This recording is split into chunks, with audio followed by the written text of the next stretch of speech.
You might not know that EA used to publish a Football Manager rival. It worked the exact same way as FM. You pick the team, you choose the tactics, and then you watch the games without actually playing them.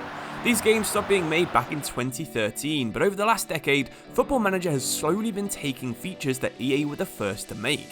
The list of firsts is actually quite long. It includes things like team dynamics, player communications, and it even includes a pretty good 3D match engine that Football Manager still hasn't graphically matched. But this got me thinking, EA knows exactly how these features worked, they know they add quality and value to the product, so why aren't they already in career mode? Today we'll be looking at 10 features that EA have developed in the past but still haven't included in FIFA career mode over a decade later. Something that's become more common in football recently is the idea of a team hierarchy. Liverpool are one of the most famous examples of having something called a leadership group, with Van Dijk, Trent, Alisson and Salah all supporting Klopp with smaller squad issues. Something like this being added to career mode would be massive, especially if it was combined with the same personality and goals system that FIFA Manager was using back in 2013. Imagine if every player had its own personality. Some were ambitious, think about people like Jude Bellingham, and these would want to move to the best clubs as soon as possible. Others could be like Oscar, the former Chelsea midfielder, who would join any club in the world as long as they paid enough money. Maybe your super professional youth player would fall out with someone like Balotelli, just because Balotelli isn't training hard enough. Personalities are a massive part of football, and therefore I think they should be added to career mode just like they were used on FIFA Manager a decade ago. This is easy to combine with the hierarchy too. If all your leaders in your leadership group are ambitious, your younger players should slowly also turn more ambitious. If you have a squad of really old but really professional players, then your players should get more professional.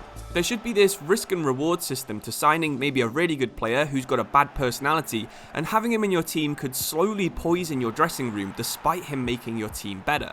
This was a big part of FIFA Manager, and one that Football Manager also copied almost verbatim around 5 years after EA added it into FIFA Manager. Some of the game's best stories come from people creating teams of hardworking mentality monsters who literally don't feel pressure and would win every final in Football Manager, but FIFA totally misses the marks when it comes to mentalities and personalities. There's no downside to having a team of 16-year-olds in career mode, and that should really change because that would never happen in real life. The playstyle system could be the start of a progression to players being a bit more unique, but annoyingly, we're absolutely nowhere near how unique player personalities were on FIFA Manager 11 years ago. Another thing I noticed from my short time playing FIFA Manager was that player communications is not only something it does better than FIFA, but also something it does way better than Football Manager. The options make sense a lot of the time, and there's an actual impact from what you choose. The conversations also have context by showing up at the right time where this kind of conversation would realistically be happening. Player communications have been so bad in career mode that it's been a meme for at least a decade. I remember playing Champions League final with Spurs back on FIFA 15, where a 64 rated Harry Winks was asking if he could start over an 84 rated João Moutinho in the final. I'm sure you've seen at least 100 jokes about this in the past, but it's something that career mode really does get quite badly wrong. Sure, these conversations do happen in real life, but never for these massive games. Leave these conversations to the early rounds of the League Cup, the FA Cup or pre-season, not one of the biggest games in the club's entire history. Annoyingly, this is also basically the only kind of communication you get. There's never a player saying, "I'm homesick, I want to leave." There's never a player questioning your tactics and maybe recommending you play them in a different position, or getting annoyed at them not being in one of your training groups. The actual system behind this is fine, but there should be a lot more variety in the interactions, and that's exactly what FIFA Manager had and Football Manager has now, but on a lesser level.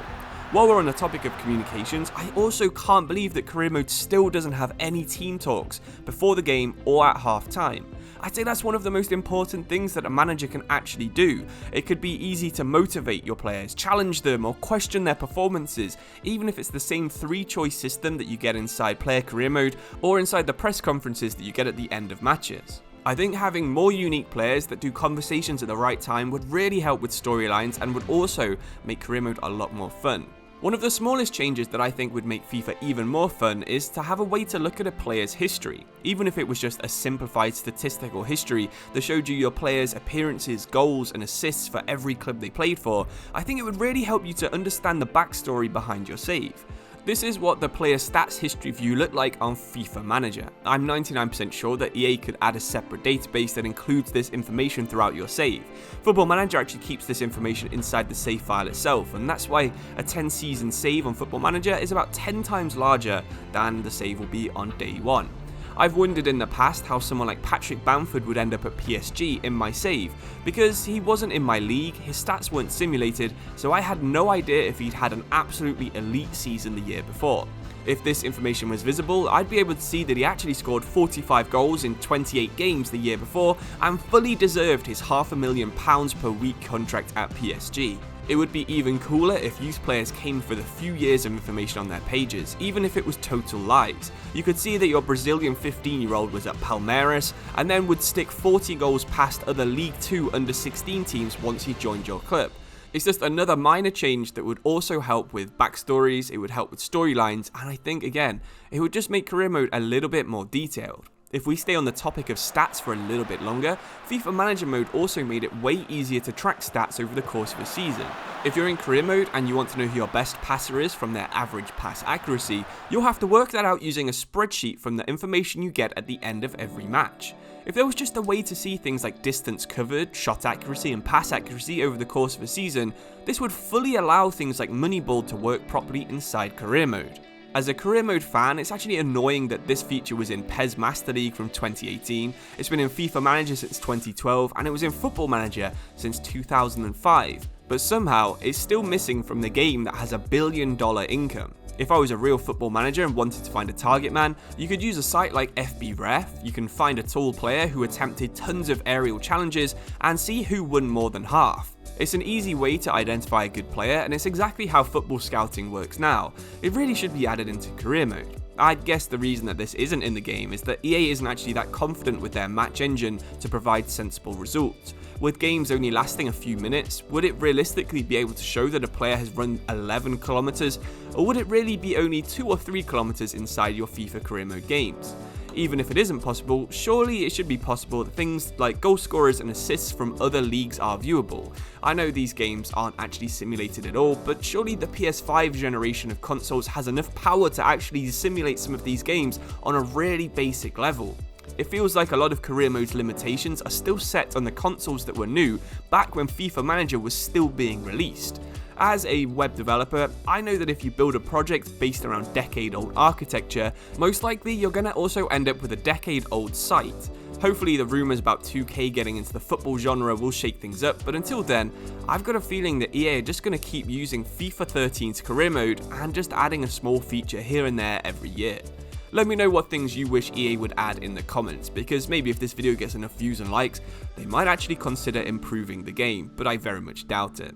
If you'd like to watch more FIFA content, then check out the playlist and the video on screen right now, but if not, thank you for watching, I'll see you soon, cheers and goodbye.